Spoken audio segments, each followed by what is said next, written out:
Smo v Govindi, kjer na velikonočni četrtek razdeljujete hrano in sicer hrano, ki je tukaj ostala.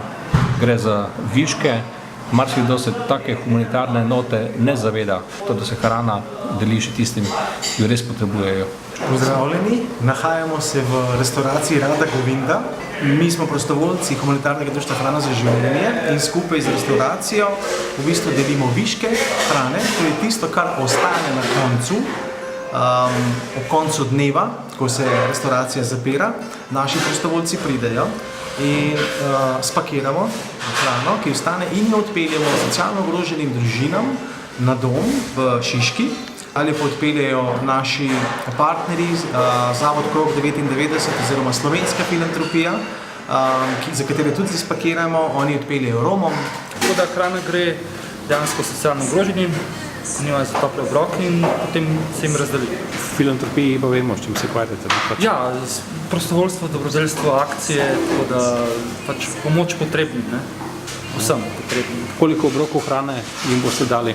Ja, danes tukaj smo dobili 10 razdelimo, pač pa, ker sem jaz zasledil, imamo tam poprečno, rečemo 6 do 10 obrokov, pa mogoče celo malo več na dan, ne? Tako da danes ni toliko vegetarijanska hrana, ampak tudi to je potrebno razdeliti.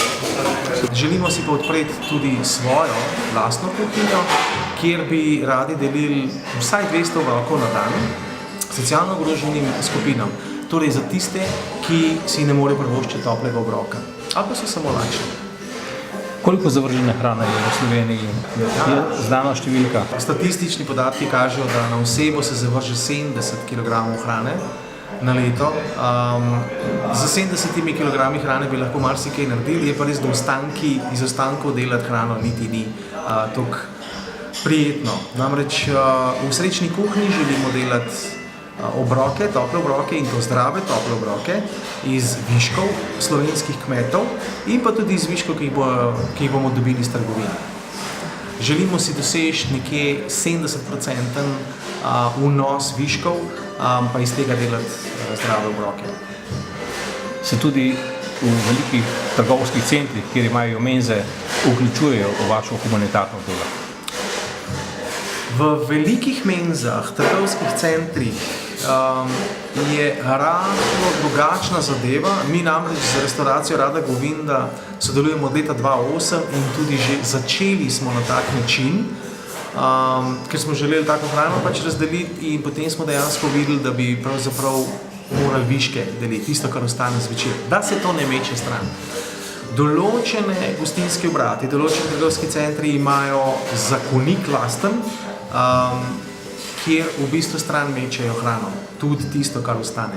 Medtem ko določeni se pa povezujejo z nevladnimi organizacijami, česar smo zelo veseli, včasih tudi z nami, in nam pač povejo, kaj je ostalo, pa potem poskušamo razdeliti. Sicer je pa deljenje viškov hrane, ki so pripravljeni, se pravi obroki, ki so pripravljeni, izredno logistično zahtevna reč. Zato potrebuje organizacija skladišče, profesionalne prostovoljce ali profesionalce in infrastrukturo, ki omogoča dostavo viškov v pravem času. Najbrž je cilj projekta Hrana za življenje, da bi se v ta projekt vključilo čim več partnerjev. Tako je, ker smo podružnica globalne organizacije, ki je ustanovila Surplus Hub oziroma stičišče mreže podjetnikov z viški hrane, se vključujemo v projekte, ki so vezani na viške hrane, in zato bi tudi radi, da je Srečna kuhinja projekt, ki se sicer štarta v Ljubljani, namenjen temu, da iz viškov v bistvu pripravljamo zdrave obroke. Projekt je ozaveščanje, je ekološko usmerjen, je usmerjen v zdravje in je usmerjen v pač humanitarno noto, in zaradi tega verjamemo, da je zelo veliko družbeno koristnih podjetnikov in podjetij, ki bi radi, da uresničimo idejo. Gre za to, da, če povem v številkah, ta prvi cilj je 200 brezplačnih obrokov na dan za socialno ogrožene skupine, potem bi pa v bistvu kopirali idejo v občine, ki potrebujejo to pomoč pri socialno ogroženih skupinah.